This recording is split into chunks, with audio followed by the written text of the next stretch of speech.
પોરબંદર પંથકમાં ફરી સિંહ પરિવાર મહેમાન બની રહ્યો છે, જેમાં માધવપુર નજીક ઘેડ પંથકના પાતા ગામની ભાયાણી સીમ વિસ્તારમાં સિંહણ નજરે ચડ્યા હોવાની માહિતી મળી રહી છે. માધવપુરના પાતા ગામ નજીક આવેલ ભાયાણી સીમ વિસ્તારમાં આજે સવારે સિંહ અને સિંહણની જોડી આવી ચડી છે, જે અંગે સ્થાનિકોએ વન વિભાગને જાણ કરતા વન વિભાગની ટીમ પણ તપાસ માટે દોડી ગઈ છે. સિંહણની જોડી જ્યાં જોવા મળી રહી છે ત્યાંથી જૂનાગઢ નજીક હોવાથી તે તરફથી આ સિંહ આવી ચડ્યા હોવાનું અનુમાન છે.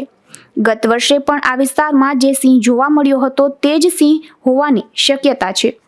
સિંહણ દિવસના ભાગે ગુફા જેવી જગ્યામાં સંતાઈને રહે છે અને રાત્રે બહાર નીકળતા હોવાનું સ્થાનિકો જણાવી રહ્યા છે.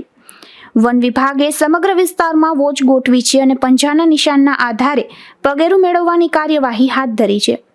ઉલ્લેખનીય છે કે 143 વર્ષ પછી બરડા ડુંગર તરફ કુદરતી રીતે આવેલ કોલંબસ સિંહ માધવપુરની દરિયાઈ પટ્ટી ઉપર થઈને પોરબંદર આવ્યો હતો અને ત્યાંથી બરડા ડુંગરમાં ગયો હતો.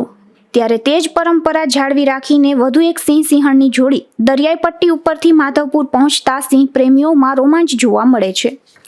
જાણકારોએ આપેલ માહિતી મુજબ નવેમ્બરથી જાન્યુઆરી સુધીના સમયગાળા દરમિયાન સિંહો એક જગ્યાએથી બીજી જગ્યાએ માઇગ્રેટ થતા હોય છે. હાલ તેનો માઇગ્રેશનનો સમયગાળો ચાલી રહ્યો છે, ત્યારે આ સિંહણ પોરબંદર તરફ આગળ વધી અને બરડા તરફ જાય તેવી પણ સંભાવના છે.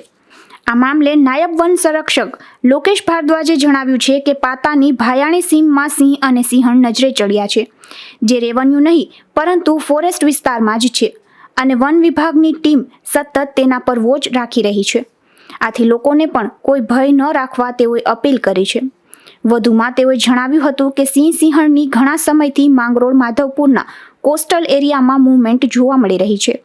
નિપુલ પોપટ, ગુજરાત ન્યૂઝ, પોરબંદર.